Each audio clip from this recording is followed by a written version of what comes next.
누가복음 17장 11절에서 19절까지 함께 봉독하겠습니다.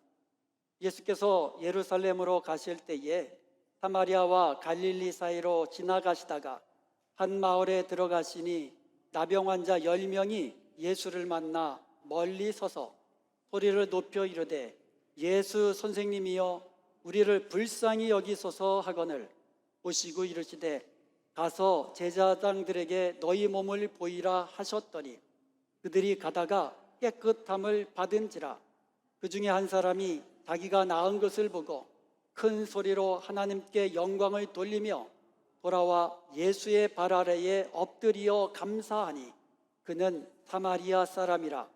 예수께서 대답하여 이르시되 10사람이 다 깨끗함을 받지 아니하였느냐? 그 9은 어디 있느냐? 이 이방인 외에는 하나님께 영광을 돌리러 돌아온 자가 없느냐 하시고 그에게 이르시되 일어나 가라 내 믿음이 너를 구원하였느니라 하시더라. 아멘. 지난 한 3주에 걸쳐서 하나님이 칭찬하시는 교회에 대해서 살펴보았습니다. 요한복음 17장에 예수님의 대제사장적인 기도가 있거든요. 예수님을 믿는 성도들, 교회 공동체를 향하신 예수님의 그 마음, 원하시는 뜻이 그 3가지가 나오는데 그 중에 제일 먼저 아버지께서 나를 보내신 것 같이 나도 너희를 세상에 보내노라. 그래서 첫 번째로는 선교적 공동체가 되기를 원하셨어요. 두 번째로는 우리가 하나인 것 같이 너들도 하나 되게 하옵소서. 하나 되는 공동체를 꿈꾸시며 기도하셨습니다. 그리고 세 번째로 진리로 저희를 거룩하게 하옵소서. 거룩한 공동체가 되기를 우리 주님은 원하셨습니다. 우리 주님의 기도대로 우리 은혜와 평강교회가 주님께서 칭찬하시는 복된 교회 되기를 주님의 이름으로 축원드립니다. 우리 이쪽에 있는 표 감사하면 행복합니다. 그래서 오늘은요 감사하는 공동체의 그 아름다운 축복의 모습에 대해서 살펴보려고 해요. 다시 한번 따라해 보십시다. 감사하면 행복합니다. 날마다 감사하면 날마다 행복해지는 거예요. 시편 50편 23절에 보면 감사로 제사를 드리는 자가 나를 영화롭게 한다 그랬어요. 그래서 우리가 예배 드릴 때도요 감사로 예배하는 것이 하나님을 영화롭게 하는 거예요. 찬송할 때도요 감사로 찬송하는 것이 하나님을 영화롭게 하는 겁니다. 기도도요 감사로 기도하는 것이 하나님을 영화롭게 하는 것이에요. 범사에 감사하면 범사에 하나님을 영화롭게 하는 거예요. 그래서 감사는 하나님을 영화롭게 하는 거예요. 아멘? 예. 그리고요 감사는요 더 큰 축복을 가져다 줍니다. 이것은요 오직 감사하는 자만이 받을 수 있는 축복이에요. 이게 감사의 비밀입니다. 다른 사람은 누릴 수 없어요. 오직 감사하는 사람만이 받을 수 있는 축복이 있다라는 거예요. 오늘 본문에 보면은요 나병에서 고침받은 사람 10사람 중에서 예수님께로 다시 돌아와서 감사로 하나님께 영광 돌리며 가장 큰 축복인 구원을 선물로 받은 사람은 오직 한 사람뿐이었어요. 그것도 사마리아 사람. 평생 감사라는 책을 쓰신 정광 목사님, 제가 시카고에 있을 때 저희가 사는 아파트 옆에 있는 아파트에 사시던 분인데요. 그 정광 목사님이 이제 평생 감사라는 책에서 이것을 10%의 비밀이라고 불렀어요. 10%의 비밀이라. 감사의 축복은요 다 누리는 게 아니고 예수님 믿는다고 다 받아 누리는 게 아니고요. 감사의 축복은 오직 감사하는 소수의 사람들만이 누릴 수 있는 축복이 있다라는 거예요. 그러면 오늘 본문 말씀을 통하여 우리가 감사의 비밀을 알고 우리도 감사하는 사람이 되어서 감사 뒤에 숨겨진 더 놀라운 축복을 받아 누리는 저와 여러분 되시기를 주님의 이름으로 축원드립니다. 오늘 본문에 보면은요, 10명의 나병 환자가 등장합니다. 나병 환자는 옛날에는 그 문둥병이라고 그랬잖아요. 이것은 구약 시대뿐만 아니라 예수님 당시에도요, 나병은 하나님의 저주를 받아 걸린 병이다, 이런 생각을 하고 있었어요. 그 당시에는. 지금은 뭐 치료제도 있고 그러니까 생각이 다르지만, 그리고 나병은 전염병으로 생각했기 때문에 일단 나병에 걸렸다 그러면 격리되고, 그리고 도시 안에 살 수가 없어요. 성읍 안에 살 수가 없어요. 그래서 진영 밖으로 쫓겨나가서 거기서 격리된 채로 살아야만 했어요. 그런데 이 나병은 누가 판단하느냐? 제사장들이 하는 거예요. 그래서 제사장들이 그 사람 몸을 자세히 정밀하게 관찰하고, 이거는 나병이다, 제사장이 판정을 내리면 그때부터 격리되어야 돼요. 만약에 나병 환자가 동네 가까이 왔다가 발각되면 그 돌에 맞아 죽을 수도 있는 일이에요. 나병 환자는 다른 사람과 접촉이 금지됐거든요. 그래서 오늘 본문 12절과 13절에 보면은요, 10명의 나병 환자가 예수님이 지나가신 것을 보고 가까이 가지 못하고 어떻게 했어요? 멀리 서서 소리쳤다 그랬어요. 왜? 소리쳐야 들리니까. 그렇잖아요. 멀리 섰으니까. 가까이 갈 수 없으니까 멀리 서서, 예수 선생님이여 우리를 불쌍히 여기소서 하면서 소리 높여 부르짖은 거예요. 예수님께서는요, 그들의 부르짖음을 들으시고 가시던 발걸음을 멈추었습니다. 여러분, 예수님의 발걸음을 멈추게 한 것은 부르짖는 그들의 부르짖음이었어요. 그래서 여러분, 힘들고 어려운 일이 생기면은요, 우리 주님 앞에 부르짖으며 기도하십시오. 그러면 주님이 들으시고 가장 좋은 것으로, 크고 은밀한 것으로 채워주시는 거예요. 그래서 우리가 예레미야 33장 3절에 보면 너는 내게 부르짖으라 그래. 부르짖으라. 그러면 내가 너에게 내가 알지 못하는 크고 은밀한 것을 보여주겠다고 말씀하고 계시는 거예요. 그러면 여러분, 문제가 있으면 부르짖으며 기도하십시오. 눈물로 부르짖으며 기도하십시오. 우리 하나님은 여러분의 눈물로 부르짖는 그 기도를 절대 외면하지 아니하시고 가장 좋은 것을 응답하시는 좋으신 우리 아빠, 아버지이십니다. 할렐루야. 예수님께서는요, 10명의 나병 환자들이 부르짖는 소리를 들으시고 그들의 간청을 들으시고 이렇게 대답해 주셨습니다. 오늘 본문 14절입니다. 보시고 이르시되 가서 제사장들에게 너희 몸을 보이라. 왜 제사장들에게 가서 보이라고 그랬어요? 나병이 고쳐졌다라는 것을 누가 판정합니까? 제사장이 판정하거든요. 그러니까 가서 제사장들에게 너희 몸을 보이라. 그러니까 이 10명이 제사장들에게 가는 거예요. 이게 쉬운 일 같지요? 나병이 걸린 채로 제사장들에게 찾아가면 어떻게 될 것 같아요?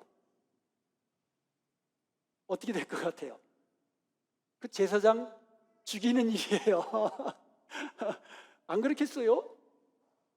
맞아 죽을 일이에요. 근데 10명은 예수님이 말씀하시니까 제사장들에게 간 거예요. 그런데 가는 도중에 깨끗하게 나음 받은 줄로 믿습니다. 깨끗하게 나음 받았어요. 깨끗하게 치유받은 거예요. 예수님 말씀대로 가다가 가는 중에 깨끗함을 받은 거예요. 그들이 안수받았습니까? 예수님께 안수받지도 않았어요. 요한복음 9장에 보면은요, 날 때부터 눈 못 보는 이 소경된 자를 예수님께서 고치시는데 진흙을 이겨가지고 뭐 침도 받으시고 하여간 그래서 눈에다가 바르시고 실로암 못에 가서 씻으라 그랬거든요. 그런데 이 나병 환자들은요, 그런 조치도 없어요. 그냥 가서 제사장들에게 보이라 말씀만 하셨어요. 그런데 그들이 말씀을 듣고 가는 길에 놀라운 기적을 맛보게 된 겁니다. 사랑하는 여러분, 하나님이 베푸시는 은혜, 놀라운 기적을 맛보시길 원하십니까? 아멘. 그렇다면 말씀에 순종하십시오. 다른 방법 없습니다. 말씀에 순종하는 자만이 하나님의 크고 놀라운 기적을 맛보실 수 있는 거예요. 10명의 나병 환자들이 제사장들에게 가서 너희 몸을 보이라, 이런 말씀을 이제 들었습니다. 그리고 가는 도중에 깨끗함을 받았습니다. 그 다음이 중요합니다. 사실은 이 본문 말씀은 이 10명의 나병 환자들이 고침받았다라는 것을 예수님이 알려주시기 위해서, 예수님이 고치신 것을 기록하기 위해서 기록한 게 아니에요. 그 다음이 중요하기 때문에 기록한 거예요. 예수님이 고치신 사람들이 얼마나 많습니까? 도경, 그다음에 안진뱅이부터 시작을 해가지고 심지어 죽은 자도 살리시고 수많은 사람들을 고치셨는데, 오늘 본문은 왜 기록이 되었는가? 그 다음이 중요하기 때문에 기록된 겁니다. 이 부분이 오늘 본문의 핵심입니다. 15절과 16절을 보겠습니다. 그 중에 한 사람이 자기가 나은 것을 보고 큰 소리로 하나님께 영광을 돌렸다 그랬어요. 그리고는 예수님께 돌아와서 그 발 아래 엎드려서 감사드린 거예요. 그리고 그 감사함으로 하나님께 영광을 돌린 겁니다. 그 사람은 누구였어요? 사마리아 사람이었어요. 그 당시 사마리아 사람은요, 유대 사람들이 개처럼 취급했어요. 이방인으로 여겼습니다. 아니, 이방인들보다도 더 못한 사람으로, 상종도 안 했어요. 그래서 이 북쪽에 있는 갈릴리 지역하고 이 남쪽에 있는 유대 지역 사이에 사마리아가 있어요. 그래서 유다에서 갈릴리 갈 때도, 갈릴리에서 유다로 내려올 때도 그 중간에 있는 사마리아로 그 횡단에서 가로질러 가면 쫓으시거든요. 그럼에도 불구하고 요단강을 건너서 빙 둘러서 갈 정도로 유대 사람들은요, 사마리아 땅 밟기도 싫어했어요. 그런데 오늘 감사한 그 한 사람이 누구라고요? 사마리아 사람이었다라, 이것을 또 강조하고 있어요. 누가복음 오늘 본문 17절에 보면 예수님께서 대답하여 이르시되 10사람이 다 깨끗함을 받지 아니하였느냐? 그 9은 어디 있느냐? 물으셨어요. 그리고 하신 말씀 18절, 이 이방인 외에는 하나님께 영광 돌리기 위하여 돌아온 자가 없느냐? 말씀하셨어요. 다른 9명은 다 고침받지 않았느냐? 그런데 왜 이 이방인 외에 돌아와서 영광 돌린 자가 없느냐? 격은 뭐예요?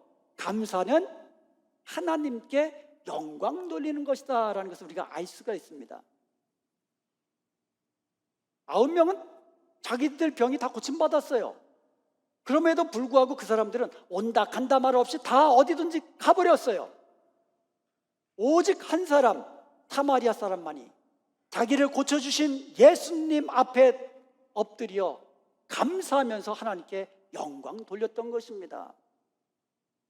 그리고는요, 감사한 그 한 사람은 육신의 질병을 치유한 것보다도 비교할 수 없을 정도로 더 큰 축복인 구원을 선물로 받게 된 줄로 믿습니다. 19절을 보면 그에게 이르시되 일어나 가라, 내 믿음이 너를 구원하였느니라. 할렐루야. 이 돌아온 이 한 사람은요, 예수님이 말씀으로 자기를 치유했다는 것을 믿은 거예요. 그러니까 돌아온 겁니다. 그 한 사람만이 하나님께 감사함으로 영광을 돌렸고, 그 한 사람만이 구원의 놀라운 축복을 받게 된 것이에요. 여러분, 감사에는 더 큰 축복이 숨겨져 있어요. 이게 감사의 비밀입니다. 감사하는 사람만이 얻을 수 있는 축복이 있습니다. 이게 감사의 비밀이에요. 파레토의 법칙이라고 있어요. 이 파레토라는 사람은 이탈리아의 경제학자입니다. 한 100년도 훨씬 전의 경제학자인데요. 이 사람의 이름을 따서 파레토의 법칙이다 이렇게 불려요. 이 파레토라는 사람이요, 자기 집 정원에서 콩을 이제 심어가지고 이 콩깍지에서 이제 그 콩을 수확하는데, 소수의 콩깍지에서만이 아주 실한 콩이 나온 거예요. 그리고 그 소수의 콩깍지에서 나온 아주 실한 그 콩이 나머지 대다수의 콩깍지에서 나온 것보다 그것에 더 많은 부분을 차지하더라는 거예요. 여기서 착안을 해가지고요, 이 경제학자가 논문 하나 썼는데요, 이탈리아 사람들 가운데 20%의 사람이, 8개 맞죠? 80%의 땅을 소유하고 있다는 논문을 쓴 거예요. 그래서 이 파레토의 법칙을 80대 20의 법칙이라고 불리는 겁니다. 리처드 코치라는 사람이요, 80대 20 법칙, The 80-20 Principle이라는 책을 써가지고요, 한때 크게 인기를 얻은 적이 있어요. 쉽게 예를 들면 이겁니다. 여러분 옷장에 보면 옷이 많으시죠? 저도 옷장에 가보면 옷이 꽉 차 있어요. 그런데 그 많은 옷 중에서 여러분이 즐겨 입는 옷은 20%도 채 안 된다는 거예요. 새벽 예배 매일 오시는 분은 아시겠지만 우리 오민권 권사님 매일같이 새벽 예배 오시거든요. 근데 제가 좀 아침에 옷을 입고 나오면 좀 속으로 미안해요. 일주일, 2주일, 한 달, 2달 똑같은 옷을 입고 와요. 왜요? 그게 제일 따뜻하거든요. 아침에 추워요. 저도 그래요. 그리고요, 여러분 셀폰에 보면 통화 기록이 나오잖아요. 그럼 통화 기록에 보면 통화 시간이 나와요. 그런데 여러분이 자주 전화하는 20%의 사람이 나머지 80%의 통화 시간보다도 사실은 더 많아요. 이게 80대 20의 법칙입니다. 그런데 오늘 본문에 보면은요, 감사는 80대 20의 법칙이 아니라 90대 10의 법칙이 적용된 것이 아닌가 그러십니다. 그래서 정광 목사님은 그래서 10%의 비밀이라고 이름을 붙인 거예요. 여러분 어떻습니까? 여러분은 9명의 사람에 속하는 것 같아요? 아니면 1명의 사람에 속하는 것 같아요? 여러분은 받은 은혜를 감사하는 그런 사람에 속합니까? 아니면 없는 것에 불평하고 원망하는 사람에 속합니까? 오직 한 사람만이 예수님께로 돌아와 감사했다는 말은, 감사하는 것이 소수만이 할 수 있다는 거예요. 소수만이 감사할 수 있는 것을 지금 우리에게 보여주고 있는 겁니다. 다 똑같은 은혜 받았어요. 그것도 나병이 고침받았다? 야, 이거는요 정말 일생일대의 기적을 경험한 거거든요. 그런데도 그런 엄청난 은혜를 맛보았으면서도 돌아와서 감사한 사람은 한 사람, 10명 중에 한 사람, 소수만이 감사할 수 있다는 것을 우리에게 알려주는 겁니다. 로마서 1장에 보면은요, 하나님의 진노 아래에 있는 죄인들이 그들의 모습이, 특징들이 열거되고 있는데요, 그 중에 21절에 보면 감사하지 않는다는 게 나와요. 그리고요, 디모데후서 3장에 보면은요, 말세에 고통하는 때에 사람들의 모습, 그 특징들이 열거되고 있거든요. 2절에 보면 그 중에 하나가 감사하지 않는다라는 거예요. 여러분, 일반적인, 그러니까 이 죄인된 인간들은요, 감사하는 것이 본성이 아니에요. 마음의 본성에서 나오는 것은 불평과 원망, 이겁니다. 그냥 가만히 있는 사람, 그냥 죄인된 인간들의 본성에서 자연스럽게 나오는 것은 불평이에요. 감사가 아닙니다. 감사는요, 인간의 본성이 아니에요. 특별히 죄인의 본성이 아닙니다. 그렇기 때문에 감사는요, 자연스럽게 우리 마음에서 나오는 감정이 아니라는 거예요. 그러면 감사하는 것은요, 자연적으로 우러나는 감정이 아니고 의지적으로 노력해야 얻을 수 있는 의지의 산물이라는 거예요. 노력의 산물이라는 거예요. 감사 그냥 나오는 거 아니에요? 내가 노력해야 의지적으로, 그래야 나오는 것이 감사라는 거예요. 그러기 위해서는 감사를 습관화해야 되는데, 감사를 습관화하기 위해서는 더 의지적인 노력이 필요한 겁니다. 여러분, 날마다 행복해지고 싶으세요? 아멘? 그러면 날마다 감사하는 것이 습관화돼야 돼요. 그러면 행복해집니다. 그렇다면 중요한 것이 있습니다. 어떻게 하면 감사하는 습관을 가지게 될까요? 이게 중요하지 않겠어요? 뭐 다 아는데, 뭐 감사하면 행복하다 다 아는데, 중요한 것은 어떻게 하면 감사하는 것을 내 습관으로 만들 수 있는가? 기억하고 생각하고 감사하는 겁니다. 한번 따라해 봅시다. 기억하고 생각하고 감사하라. 꼭 이어두세요. 기억하고 생각하고 감사하라. 성경에서 기억하라라는 히브리어가 자카르예요. 이 자카르라는 단어, remember, 기억하다는 뜻이에요. 창세기 40장 14절에 보면 당신이 잘 되시거든 나를 생각하고 내게 은혜를 베풀어서, 이런 말이 나오거든요. 저기서 생각하고라는 이 히브리어가 자카르예요.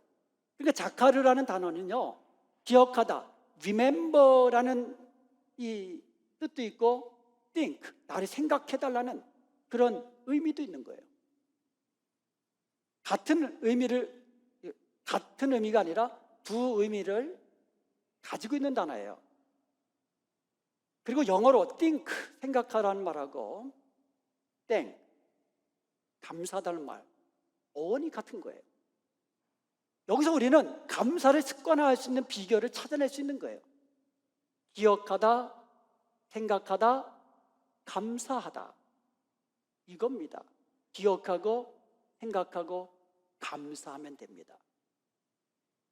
나의 삶을 돌아보고 하나님께서 고비고비마다 나를 도와주시고 나를 위기에서 건져주신 하나님을 기억하고 감사하는 거예요.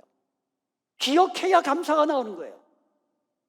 그리고 나의 일상 중에서 하나님이 늘 베푸시는 그 은혜들을 생각해내야 감사하는 거예요. 그냥 감사가 나오는 게 아니고, 여러분의 지금까지 일생 중에 하나님이 베푸신 은혜 많으시죠? 그것들을 기억하라는 거예요. 그러면 감사가 나와요. 일상생활 중에서 돌아보면 다 이게 하나님이 베푸신 것들이잖아요. 그 한 가지 한 가지 작은 것들을 생각해낼 때에 감사가 나오는 거예요.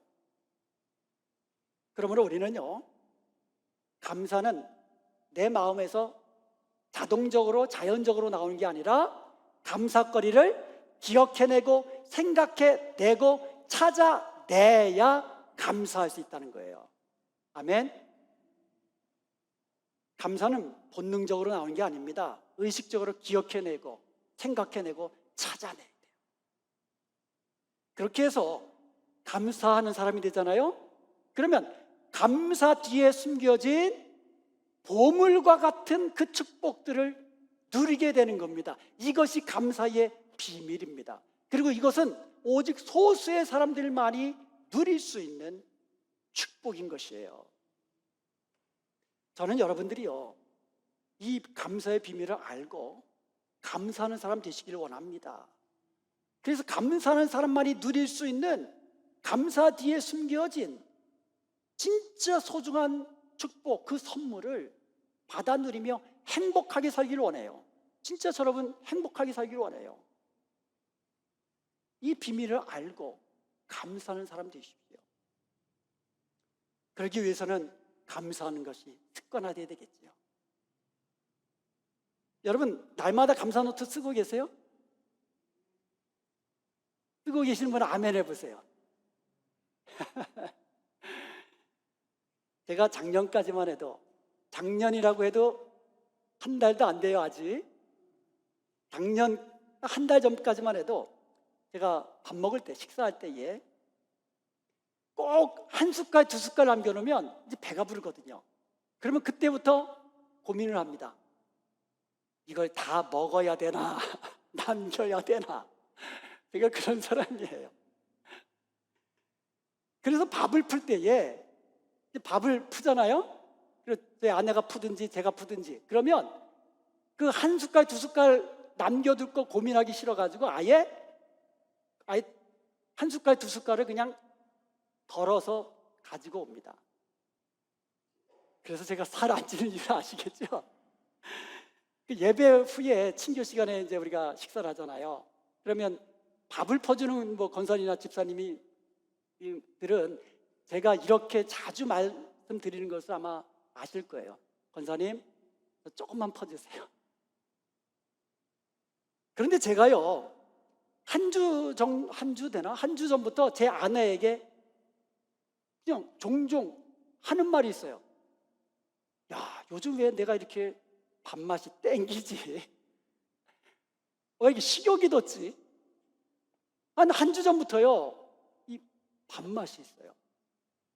그래가지고 그 전과 후가 달라진 게 하나 있어요. 옛날에는 한 숟갈 두 숟갈 먹을까 말까 고민했는데, 이제는 퍼준 밥 다 먹고 한 숟갈 두 숟갈 더 먹어요. 다이어트 하려는 분들은 뭐 좋은 소리는 아시겠지만 이건 저에게 있어서는 아주 중요하고 큰 변화입니다. 그런데 제가 생각해 봤어요. 내가 똑같은데 집사람이 뭐 그 한 주 전부터 더 맛있게 밥해 줄 일은 없고 똑같은 솜씨인데 왜 내가 이렇게 달라졌을까? 생각해 봤어요. 제가 올해부터 감사 노트를 쓰기 시작했잖아요. 그래서 감사 노트를 이제 뒤척거려 보는데 1월 16일자 감사거리에 이런 말이 있습니다. 오늘 저녁 맛있게 식사. 식욕 주신 하나님께 감사. 이거는 여태까지 한 번도 이거를 감사한 적이 없어요. 왜냐하면 여태까지는 맛있다 한 적이 없거든요. 요새는 맛있다 그러면서 먹어요. 여러분, 습관을 바꾸는 데는 21일이 필요하다 그러잖아요. 제가 한번 설교한 적 있죠. 습관을 바꾸는 데는 21일이 필요하다 그러잖아요. 그러면 여러분, 오늘부터 감사하는 사람이 되기를 원하십니까? 그러면 오늘부터 감사 노트를 쓰세요. 감사 얘기를 매일같이 하나라도 쓰세요. 찾아내서 쓰세요. 그러면 한 21일쯤 지나면은요, 감사가 생활화되면서 습관이 되면서 날마다 감사하는 사람으로 변하게 될 줄로 믿습니다. 여러분이 감사할 때, 여러분이 감사하는 사람이 될 때에 감사 뒤에 숨겨진 진짜 주님이 주시고자 하는 축복, 그 귀한 선물을 얻게 되는 거예요. 이것은요, 오직 감사하는 소수의 사람들만이 누릴 수 있는 비밀이고 축복입니다. 여러분 모두 다 이 비밀을 오늘 아셨잖아요. 그렇다면 이 비밀을 아신 여러분들께서는 이 감사 뒤에 숨겨진 축복을 누리며 살기를 원합니다. 하나님이 여러분에게 베풀어 주신 그 은혜들을 기억하며 감사하십시오. 아멘. 일상 중에서 아주 작은 것, 아주 사사로운 것, 소소한 것, 그 일상으로부터 감사거리를 찾아내십시오. 그리고 감사하십시오. 이렇게 감사하는 자가 되어서 하나님께 영광 돌리고 하나님께서 감사한 자에게 주시는 더 큰 축복을 받아 누리는 저와 여러분 되시기를 주님의 이름으로 축원드립니다.